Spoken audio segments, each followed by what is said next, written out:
from somewhere around the world in a secret location that nobody knows but him. It's Mike from around the world. Mike, how you doing?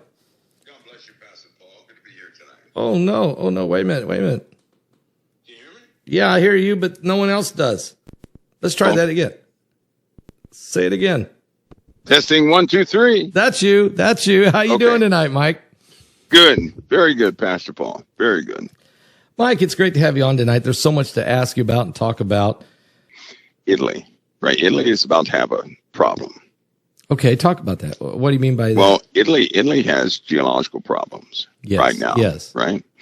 And it's more than those volcanic systems in the Aegean Sea and surrounding areas. Italy is sitting on top of Naples in particular, on top of a monster that has the ground is actually deformed. They have large creases that have taken place. Methane is shooting up out of the ground, so you have a lot of sulfur and methane, and they're analyzing these gases, and the gases are coming from these are magma emissions. These are not just normal gases; these are magma emissions. They're doing a depth check now. They're looking at the geology to see how threatening this is, and so far it is very threatening. Very threatening.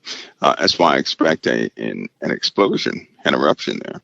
Now, this is a super volcano. This is not just some, tiny volcano. So if it goes, you're looking at a huge area being affected by this, right? Will it also affect Greece? That Santorini? I mean, do you think it could set off a chain reaction over there? Well, if that one if Campi goes, right, it will have enough force to affect just about any caldera out there because it's pretty deep. And, it will affect, Santorini. It will affect Greece and Corse and Palma and all these different places. So, it will affect a large area. You're looking at an eruption that will affect the Adriatic Sea all the way to the Baltic Sea, the eastern side of the Baltic Sea. So that would just be, that'd be heartbreaking. And millions of people would die. Millions. Yeah, a whole lot more than the 6 million that are in Italy. It would absolutely swallow that place. And you're looking at long-term damage. When those volcanoes go off, it will affect the entire northern hemisphere. That's a super volcano that makes Yellowstone look like a Tic Tac. That's what it makes Yellowstone look like. So it is very dangerous. It is alive. It's getting worse. It's fed by a super caldera below a caldera. This is something that they're running into now. They're finding these like Yellowstone, the Yellowstone caldera. Right? Yeah. Well, they found another caldera below the Yellowstone caldera. They found a caldera below, the Campi system and Santorini system. So there are these very deep, large calderas, magma chambers below the magma chambers, right? Wow. And that's just not it's not a good thing because if you look at the Earth and all the activity taking place on the Earth, the weather patterns are a telltale symptom that something is acting upon our planet. And then when you start looking at the sun, other than, its solar maximum, something is acting upon the sun. And then when you start thinking about the sheer number of inbound debris or rocks or, all these meteorites that we have coming in, something is affecting all the planets, right? Yes. And it continues to increase by way of its force. And when you start listening to the experts who constantly watch space, they have found two magnetars out there. Those are Earth killers, they call them. Two magnetars that are too close for comfort, right? They will have those crustal quakes, they call them. And if it has a crustal quake, it'll blow off half our atmosphere in less than seconds. So they found two of them. Some of the scientists are quite scared by them, but there's absolutely nothing anybody can do. So these are they're Magnetars. A magnetar is the scariest thing we could ever encounter. You'd rather have 6 binary stars coming close and have a magnetar near you. Oh, right? Okay. A magnetar is smaller than our moon. Okay. But it is so incredibly dense that if a 1-inch piece of that magnetar, a 1-inch cube piece, right, a piece about the size of a sugar cube, if that sugar cube shifted 3 millimeters, it would release enough power to destroy the entire Earth. How about that? That's how dense this is. That's how dense it is. Okay. It's a collapsed star, magnetar is. So that one little tiny piece of a sugar cube, that sugar cube, by the way, would weigh more than the Earth. No. Yes. What's it made of? That's how much force, right, is collapsed in on this star, the magnetar. That's why they're so dangerous. So if it starts to shift in all them do, it will, it's going to cause us some issues and problems. And they found 2 of them too close for comfort. They found quite a few things too close to us, but the magnetars pose a big risk. There's nothing anybody can do. We're literally, existing every single day by God's grace alone. By borrowed time. Okay, since you're talking about this, this asteroid 2024 YR4, when they first found it, which was December, they said it had a 1.2% chance it could hit the Earth. Now they've upped it to 2.2, 2.6. Now it's 3.6% chance. I guess it's because it's 7 years out, but really, I went and looked at the NASA thing they have, and you can actually watch it go around, and you can watch the Earth, and you see where they meet. And in 2028, they come very close, but they say it's 2032 when it's all bets are off. 3.6. Mike, how come? Well, I guess because the more information we get, the better calculation we get. Is that what's going on here? Yeah. Also, I'm going to bring everybody into the realm of reality here. Okay. Anything you find on the internet, right? Yeah. It's always going to be censored. It's always going to be utilized to calm the masses. Yeah. You can double check that by seeing the how reliable the JPL mapping system is and the NASA mapping system is with common meteor showers. Now, if they have flaws with a common meteor shower, then they're not even close to the real deal of things that are out there. And but most of the real experts will tell you, if you put your finger, hold your finger arm's length out, into the sky, then what your fingertip covers is how much of the sky we can actually watch. That's nothing. We don't know everything else around your finger. We don't know what's out there. That's a good comparison of what we have mapped and what's unmapped. So we got incoming coming from everywhere. Like Apophis. Okay. Think of Apophis, right? All right. There's a reason I don't worry about Apophis, because Apophis represents one item of 1/1,000,000% of those real terrors out there, right? Yep. We're going to have other problems before Apophis even, comes close. If there's no guarantee the asteroid belt is going to be intact when it comes. If our asteroid belt is out of alignment, we're in trouble. The Earth's orbit there's something happening with the orbit of the Earth even right now.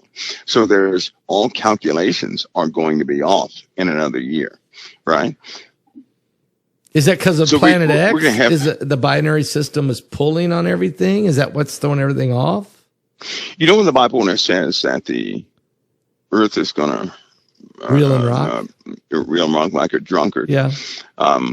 Well, it'll look like to us down here that the stars are out of position. And I told everybody in one night they're going to see the moon rise in one night.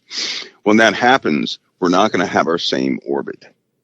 We just won't. Now, we're going to live fine down here, right? Because we're still in a Goldilocks zone, but we're not going to have the same orbit. Now, how do we know this? Because there's a planet already. It's out of position.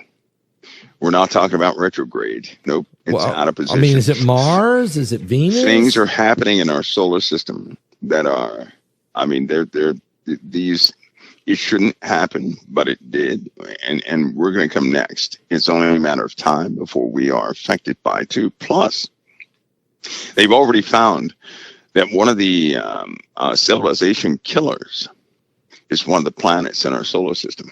Think of it this way. Think of Mercury, right? Just think of Mercury.